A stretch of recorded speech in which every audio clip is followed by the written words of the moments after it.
On this wonderful day of Purim, as we celebrate the revelation of HaKadosh Baruch Hu, at a time when God's presence was anything but revealed. It was fully concealed. It was masked. And we know that the shame of HaKadosh Baruch Hu doesn't appear anywhere in the Megillah. And the Jews of that epic time understandably felt that HaKadosh Baruch Hu had said to them, Haster, Aster, I'm going to conceal myself thoroughly from you. I'll have nothing to do with you. I will no longer exert my divine providence. And ultimately they engaged in Shiva and they cried out to Hashem Yisparach, and we know all that occurred. And the story of Purim has a wonderfully happy ending, as Haman is killed and all of his sons are killed, and there is a genuine Yeshua, redemption and salvation granted to HaKadosh Baruch Hu for posterity. And indeed, we say,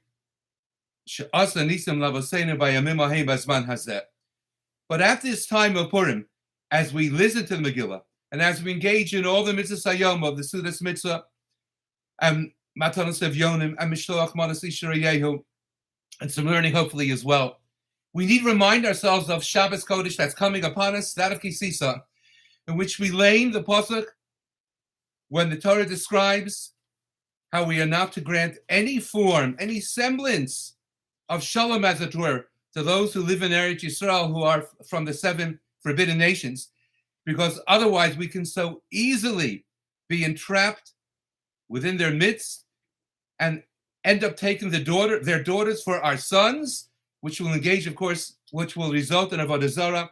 And then the pasuk mysteriously says, "Elahei ma'asecha lo sa'as halach." You are not to make any molten images of God, small g, for yourselves. And along comes the Hamid Davar, referring to the Sforno as well, when he says, "V'gam lo mai eino avodah zarah klal." This cannot refer to avodah zarah, to idol worship, because this has already been covered in the Sedra at the close of Yisro. Elamayre b'tzura ha'asuya l'chevras b'nei adam l'nisuch yain v'simchas mereyos. But it rather refers, suggests the Hamid Davar, to some kind of image that was made when people would assemble to engage in drinking and levity. Yain v'simchas mereyos. And one has to be oh so careful not to permit that to hold sway over our judgment, over our decisions, over our priorities in life. And perhaps as well the pasuk is telling us, particularly on a day like today, Elohei ma'asecha lo sa'as halach. Be careful of masks. Not simply be ever concerned that HaKadosh Baruch Hu is ever present in your life and that you feel his providence upon you and that you work towards the earning of that providence by your shmiras hamitzvos. But Elohei ma'asecha lo sa'as halach. Don't think to yourself that you can end up arriving in the land of Eretz Yisrael or living in Golus, and you can mix amongst the nations of the world without them having an impact upon you. And you can drink with them, and you can walk with them, and you can work with them, and you can engage in anything and everything with them that is permitted according to the Torah, while deluding yourself that it will have no impact upon you. We are to be a beacon of light unto the nations, and we're permitted to mix with them. But be very careful, also very careful, also very, very careful, that you don't wear a mask and fool yourself, that you don't kid yourself, and you engage in no delusions as to the fact that we are ultimately, even after the story of Purim, very much an Am Levadad Yishkam. And we need hold on to that sense of uniqueness. And we need manifest it not simply in our davening, not simply in our kashrus, not simply in our taras mishpacha, not simply in our daily lives, but in every decision that we make.